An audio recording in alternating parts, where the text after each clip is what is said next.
The Buddhist Strategy to Abandon Unwholesome Thoughts by Venerable Rungruang Papassaro, Dr. Rungruang Limchoopatipa.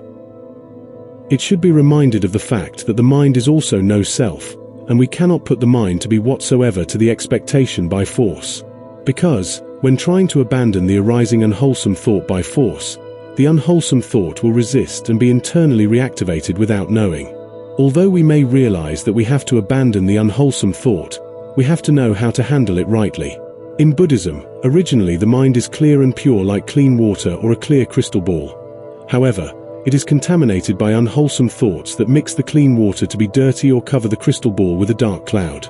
In this circumstance, the Buddha suggested cleansing the mind to become mindful from unwholesome thoughts. The Buddhist strategy as the way to abandon arising problems is to study the nature of the mind with careful attention, so-called yoniso manasikāra, to gain knowledge or Dharma on how to maneuver the mind rightly. In this circumstance, the Buddha suggested abandoning an arising unwholesome thought by establishing mindfulness and then bringing a proper Dharma to take care of such unwholesome thoughts. For example, if we are in depression over something that happened in the past or are in anxiety over something that may happen in the future, then putting mindfulness in the present moment to shift away from thinking for a while. After that, the mind will be internally steadied as follows. Just as a man walking fast might consider, "Why am I walking fast? What if I walk slowly?" And he would walk slowly. Then he might consider, "Why am I walking slowly? What if I stand? What if I sit?" And he would sit. Then he might consider, "Why am I sitting? What if I lie down?" And he would lie down. You are giving attention to some sign, and owing to that sign there arise in him evil unwholesome thoughts connected with desire, hatred, and delusion. Then when he gives attention to some other sign connected with what is wholesome, any such evil unwholesome thoughts are abandoned in him and subside, and with their abandoning his mind becomes internally steadied, composed, unified, and concentrated. When he examines the danger in those thoughts and does not give attention to them, then when he gives attention to some other sign connected with what is wholesome, any such evil unwholesome thoughts are abandoned in him and subside, and with their abandoning, his mind becomes internally steadied, composed, unified, and concentrated.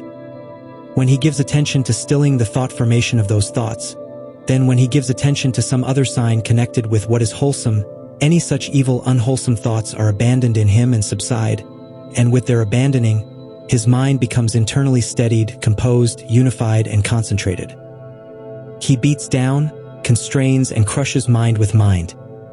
Any such evil unwholesome thoughts are abandoned in him and subside, and with their abandoning, his mind becomes internally steadied, composed, unified, and concentrated. This one is then called a master of the courses of thought. He will think whatever thought he wishes to think, and he will not think any thought that he does not wish to think. He has severed craving, flung off the fetters, and with the complete penetration of conceit, he has made an end of suffering.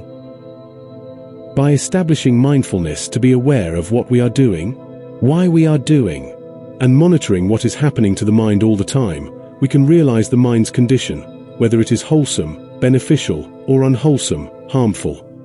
And then by abandoning all unwholesome thoughts of the 5 lower fetters, the mind will dwell on the initial thought of unwholesome thoughts, and then at this moment we will abandon the initial thought by liberated thinking of the proper Dharma, and then there will be no unwholesome thought of any kind of the lower fetters, and then the mind will become internally steadied, composed, unified, and concentrated.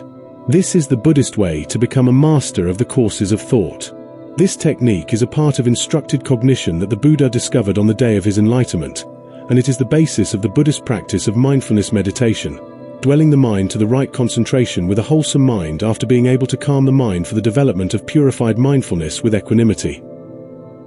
In the early part of the Buddhist practice, the objective is to calm the mind in seclusion, called serenity. That is, the mind will be in the neutral zone of the area around the coordinator, 000, in the space of mind coordination, so that the mind will be calm in seclusion and developing purified mindfulness with equanimity before performing insight observation. Without being able to calm the mind in seclusion, new unwholesome thoughts may pop up to disturb the insight observation, making it difficult to see the process of dependent origination. And this is the reason why, before the Buddha, there was no one able to discover the process of dependent origination before. Definitely, the The process of dependent origination is the signature of the Buddha's enlightenment.